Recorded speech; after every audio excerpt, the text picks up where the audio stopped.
Insane conspiracy theories that turned out to be true. Lock in, bro. Lock in. We gotta lock in. We're back with even more insane conspiracy theories. Some might have seemed to be wild and even totally implausible at one time, and some even spent years totally obscured from the public.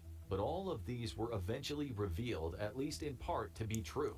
And some of them are even stranger than fiction, from shady government scandals to aliens buried out.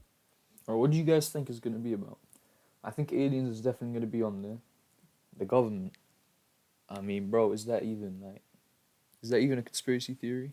Some of them are not conspiracy theories. That's why I want to find out if it's like proper conspiracies, like uh, my nan turned flipping green, babe, like shit like that, or is it like proper, like deep shit?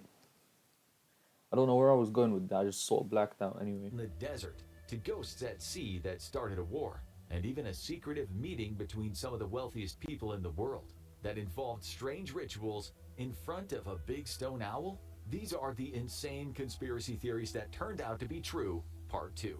Let's start with one that seems so obvious that it would almost be more surprising if it weren't true. And that's the theory that the government is watching your every move. It's hardly an overstatement to say that in our modern technology driven world, you're never.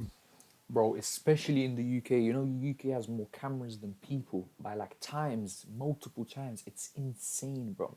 Tracking everything with cameras, bro. You're like zero privacy, bro. Zero. More than a few feet from a camera, whether it's part of a closed circuit system or even those that are found near roads designed to catch speeding drivers. But think about how many other places you'd find a camera. Your smartphone's got multiple, and your laptop or PC will likely have a webcam, just to name a few. What's stopping the government from using these devices to spy on you? Well, nothing, actually. In fact, it's completely legal for them to do so. Mass surveillance is hardly a new innovation, as dystopian as the concept might feel. In the United States alone, there exist multiple federal law enforcement and intelligence agencies that serve the function of conducting surveillance over the population, like the National Security Agency, the Federal Bureau of Which is insane. And the ways they convince you to like give Investigation, up and this to give up those rights is insane as well. The ways they convince you to like, for example, something to do with them being able to hear your like calls or something like that. We're just throwing out misinformation right now, but trust me, the core of what I'm saying is true, and they use the terrorist attack to justify it. And you see that happening today. They use these like big events to justify these laws, but it's crazy, man. It's crazy. It's what F's though. Central Intelligence Agency. While this is often done in the name of security to protect the public from the threat of acts of terrorism, Mm-hmm. surveillance on this scale is also a tool used to silence political dissent, often by targeting particular individuals and organizations. Although it generally requires exploiting software security vulnerabilities, the government can technically use cameras in your devices to spy on you. The FBI even has access to technology Damn, bro. I'm like looking at my webcam now. I'm like, damn, fuck.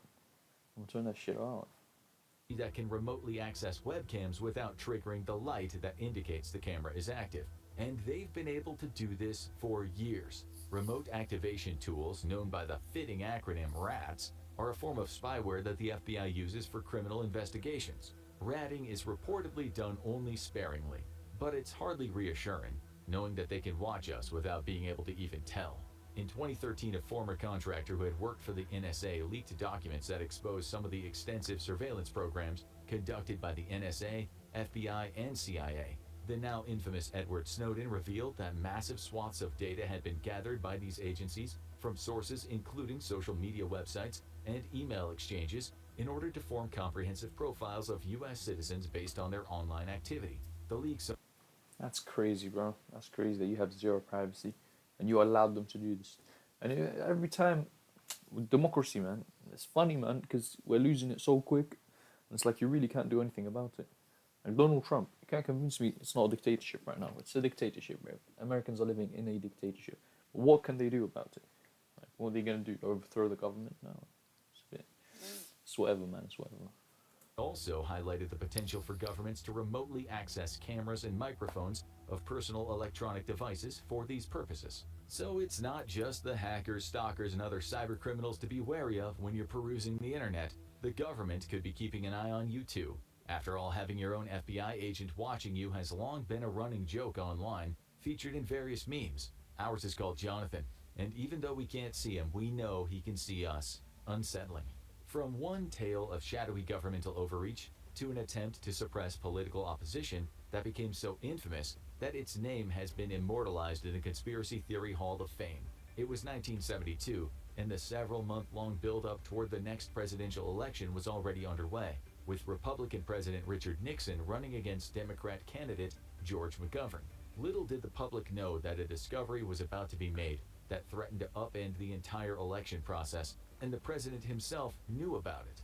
Several months before the election, Frank Wills, a security guard working at an office, apartment, and hotel complex in Washington, D.C., discovered that various locks around the complex had been tampered with. Suspecting a possible break in, Wills called the police, who arrived and apprehended 5 burglars who had forced an entry into the offices of the Democratic National Committee. But this wasn't about a score because these weren't ordinary burglars. While inside, they'd intended to steal several important campaign documents and attempted to plant bugs to listen in on phone lines. Upon investigation, it was discovered that 4 of these 5 men were former agents of the Central Intelligence Agency and had been involved in actions against Cuban leader Fidel Castro. That's crazy, bro. That there's actually the CIA's like they are nowhere near on our team, bro. Like nowhere near on the US's team. Like they're just their own separate thing, bro. They're like basically terrorists. It's insane. They do whatever they want. Like it's they're not for you. That's what I'm saying. They're not in their interest is not yours, bro. At the time, though, the press reported that the attempted burglars were Cubans, despite only 3 of them having Cuban heritage. The 5th was a security chief for the Committee to Re-elect the President, or CREEP for short. They had conspired with a former FBI agent who is a counsel for CREEP, as well as another high-ranking CIA officer who'd recently been appointed to the staff of the White House. As this tangled web began to unravel, it seemed to point to one man being at the center, President Nixon himself. He made aggressive attempts to cover up the scandal and was believed to have even hired the 5 men in the first place. But this did little to prevent journalists from the Washington Post from uncovering his role in the conspiracy. This botched attempt at an act of blatant political sabotage was what ultimately led to the downfall of the Nixon administration, with almost 70 people being impeached as a result. Nixon resigned from office in 1974 since Congress couldn't impeach him if he were to step down.